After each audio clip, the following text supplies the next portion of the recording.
I'm Allendale's chief meteorologist Ryan Martin with a look at your midday weather update. Most people are going to be continuing to talk about the major winter storm complex that's going to be moving across the country later this week. Christmas Eve, Christmas Day. A lot of people are trying to paint this as a rain event. I tend to believe it's going to be just a little bit colder, and there's going to be some snow in here as well. But no matter whether you think it's going to be rain or snow, there's some significant precipitation coming. I'm just looking at the frontal boundary itself that slides through as we go from, let's say noon Christmas Eve through Christmas Day. Moisture equivalents out of that up and down the country from the Great Lakes all the way down through the lower Delta, anywhere from a half to 1.5 inches of rain.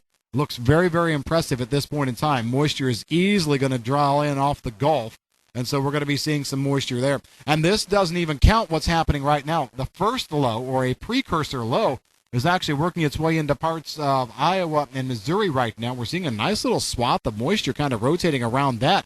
Iowa, Illinois, Missouri, all picking up moderate rain, decent rain, as we see this move through. So there's plenty of moisture around. So this first little swath, mostly rain followed by cold air, probably going to put some snow down in parts of northern Iowa, Minnesota, Wisconsin area as we go from today into tomorrow as the colder air arrives. But the main body that we're looking at actually then wants to develop as we go from Christmas Eve into Christmas Day. Let's take a look at new model run information, see if there's anything here worth talking about. The models still have some discrepancies between the two.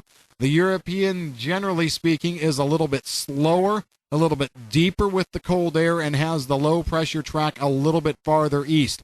The European takes the low from south central parts of Arkansas to Louisville to just east of Toledo as we go from Christmas Eve through Christmas Day. Right now, the GFS model has the track a little bit farther to the west, digging the low basically out of parts of eastern Oklahoma and then trying to take it up through parts of Illinois and getting it toward, let's say central Ontario, if you will, by the time we get to Christmas morning. So it's faster and just a little bit farther west. And that's what's leading to the discrepancy. A lot of the forecasts that you hear out there that are going mostly rain and not much snow for a good part of the Corn Belt, those are the forecasts that are buying the the GFS lock, stock, and barrel. They're taking the American model and running with it.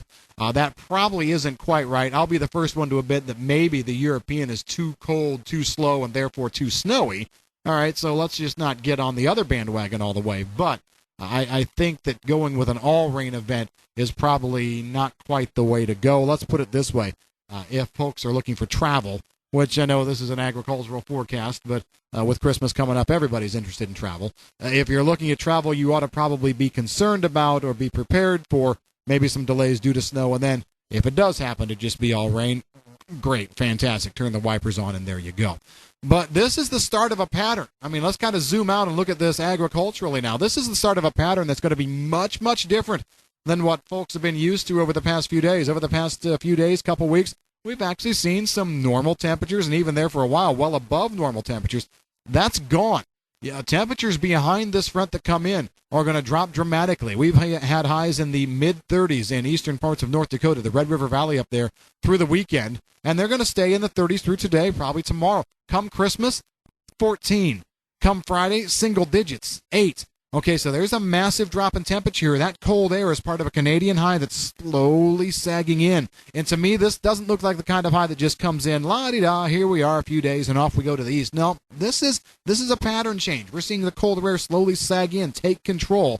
So I'm looking at a nice cold finish to the month of December. And then as we go through January and February, I'm looking for that to continue. One of the reasons why I'm thinking that, too, is watching the jet stream. This first low-pressure center, this Christmas storm, whether it's a big snow event or whether it's not, whether it's got lots of moisture or it ends up fizzling out, it doesn't matter. It's the way it's formed, coming from the south. Have that precursor low up north, and then another batch coming from the south. The jet stream is now sagging down, and we've got a nice little trough kind of digging out and coming from the desert southwest, the Four Corners area, and coming northeast. So I'm seeing systems stack up. We've got another system that will come through late this week, Friday into Saturday, 26th, 27th, maybe the 28th.